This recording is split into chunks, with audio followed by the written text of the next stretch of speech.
சாய்ராம். சாய் என்பர்கள் அனைவருக்கும் சாயப்பாவின் அன்பும் ஆசீர்வாதமும் கிடைக்க மனதார பிரார்த்தனை செய்கிறேன். என் செல்லமே, இந்த இரவுக்குள் உன் சாயப்பா சொல்லுவதை ஒரு முறை கேள். நாளை உனக்கு பெருமகிழ்ச்சி தரும் விஷயங்கள் எல்லாம் அடுக்கடுக்காக நடக்க இருக்கிறது. நான் உனக்காகவே, உன்னை காப்பதற்காகவே உன்னை தேடி வந்திருக்கிறேன். உனக்கான பெருமகிழ்ச்சி ஒன்று காத்து கொண்டிருக்கிறது. நீ என் மேல் காட்டும் உண்மையான அன்பிற்கும் பக்திற்கும் நான் உனக்கு உயிருக்கு உயிராய் வந்து கொண்டிருக்கிறேன். உன்னிடம் இல்லாததை பற்றியும் உனக்கு கிடைக்காததை பற்றியும் நீ நினைத்து வருந்த வேண்டாம். இதை நான் பலமுறை உன்னிடம் சொல்ல இருக்கிறேன். ஏனென்றால் அனைத்து திறமைகளும் உனக்குள் தான் ஒளிந்து கொண்டிருக்கின்றது. இதை நீ நம்பினால் எதுவும் உனக்கு சாத்தியமாகும். கரையாததும் கரையும். இதுவரை நடந்ததெல்லாம் ஒரு கனவாக நினைத்து மறந்துவிடு. உனக்கு தேவையான கல்வியாக இருந்தாலும் சரி, செல்வமாக இருந்தாலும் சரி, நல்ல வாழ்க்கை துணையாக இருந்தாலும் சரி, அனைத்தையும் நான் உன்னை தேடி வந்து உன்னிடமே சேர்த்து விடுவேன்.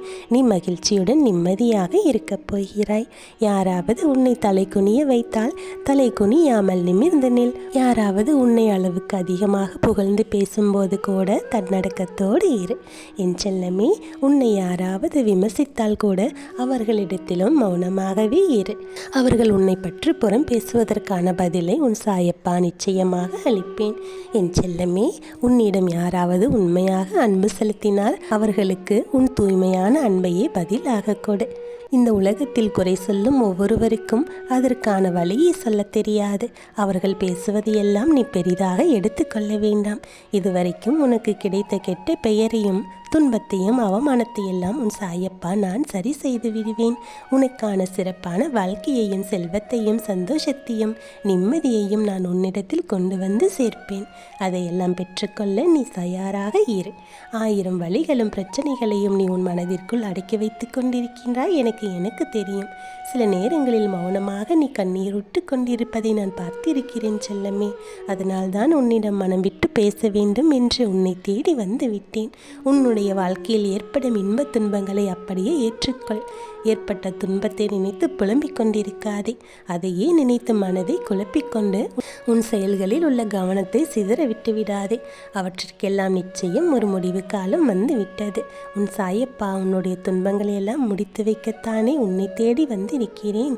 உனக்கு துரோகம் செய்தவர்களையெல்லாம் சக்க சமயத்தில் அவர்களுக்கான பாடம் புகட்டுவேன். எப்படிப்பட்ட சிக்கலில் இருந்தும் உன்னை வெளியே கொண்டு வந்து விடுவேன். கவலைப்படாதே. பயமோ கவலையோ விரக்தியோ உன்னை ஆக்கிரமித்து கொள்ள மட்டும் அனுமதி கொடுத்து விடாதே. அவையெல்லாம் என்றைக்குமே உன்னுடைய வளர்ச்சிக்கு தடையாகத்தான் இருக்கும். சில நேரங்களில் தோல்வி ஏற்படுகிறது.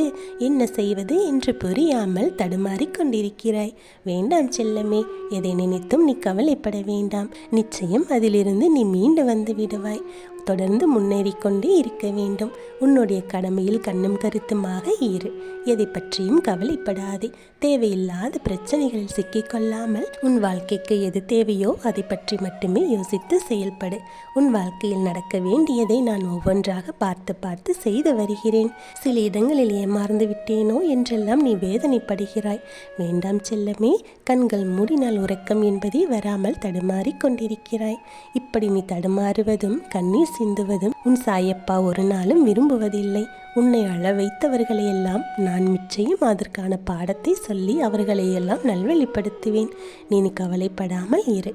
உன்னுடைய முதுகுக்கு பின்னால் பேசி உனக்கு துன்பத்தையும் துயரத்தையும் கொடுத்தவர்களை நினைத்து நீ கவலைப்படுவது எனக்கு புரிகிறது.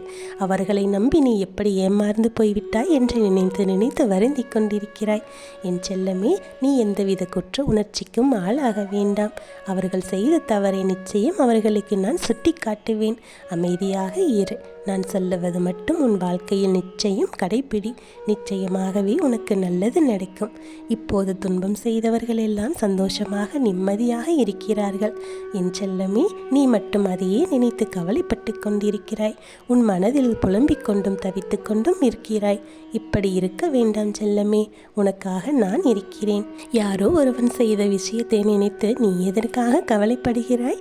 உனக்குள் நான் இருக்கிறேன். உன்னுடைய மன நிம்மதியும் சந்தோஷம் முன்னேற்றமும் உன் கையில் இருக்கிறது என்பதை நீ தெளிவாக நம்பு. கண்மூடி உன் சாயப்பாவை ஒரு முறை மனதிற்குள் யோசனை செய்து பார். உன்னுடைய மனதும் இப்போது அமைதி பெற்றுவிடும். அவரவருடைய கர்ம வினைகளை அவரவர்கள் அனுபவித்தே தீர வேண்டும். அவன் இப்போது நிம்மதியாக இருப்பதைப் போல தோன்றினாலும் அவன் செய்த பாவத்தின் பலனை அவன் நிச்சயம் அனுபவிக்கத்தான் போகிறான். அவன் செய்த அத்தனை பாவங்களும் அவனுடைய கழுத்தை நெரிக்க துவங்கும். அவனுடைய கர்ம வினைகள் எல்லாம் அந்த நபரை மூழ்கடிக்கும். கர்ம வினைகளின் எதிர்பலன்களை அனுபவிக்கும் அந்த தருணத்தில் தான் பலன் மனம் திருந்தி தான் செய்த தவற்றை உணர்ந்து விடுகிறார்கள். என் செல்லமே, தெரியாமல் கூட பாவத்தை செய்பவர்கள் அந்த பாவத்தில் இருந்து ஒரு நாள் நிச்சயம் வெளியே வந்துதான் தீருவார்கள். அப்படி ஒரு பாடத்தை நான் புகட்டித்தான் தீருவேன். அவர்கள் செய்த தவறை நினைத்து வருந்தி உன்னிடம் மன்னிப்பு கேட்க ஓடி வரத்தான் போகிறார்கள். நீ செய்த புண்ணியங்கள் அனைத்தும் உனக்கான நல்ல நேரத்தை உன் கைகளில் கொண்டு வந்து சேர்க்கும். நீ செய்த தானங்களும் தர்மங்களும் உன் தலை காக்க ஓடி வரும். என் செல்லமே, நான் சொல்லுவது உனக்கு புரிந்திருக்கும் என்று நினைக்கிறேன். கவலைப்படாதே, நிம்மதியாக இரு. உனக்காக உன் சாயப்பா நான் இருக்கிறேன். நல்லதொரு செய்தியைத்தான் உன்னிடம் சொல்ல வந்தேன். அதை சொல்லியும் விட்டேன். நிச்சயமாக உன் மனம் இப்போது சற்று அமைதி அடைந்திருக்கும் என்று நினைக்கிறேன். இன்று இரவுக்குள் இதை நீ கேட்டுவிட்டாய் அல்லவா? பெருமகிழ்ச்சியான செய்தி உனக்காக காத்து கொண்டிருக்கிறது. இது உன் சாயப்பா சொல்லும் சத்திய வாக்கு. நிச்சயம் நீ மகிழ்ச்சியாகத்தான் வாழப் போகிறாய். நீ எதிர்பார்த்த ஒன்று நாளை விடியலில் உனக்கு கிடைக்கத்தான் போகிறது. நம்பிக்கையோடு இரு, தைரியமாக இரு. என் ஆசீர்வாதம் பெற்ற அற்புதமான குழந்தை அல்லவா நீ? இனி உன் வாழ்வில் நடப்பவையாவும் நல்லதாகவே நடக்கும். நல்லதே நடக்கும். ஓம் சாய்ராம்.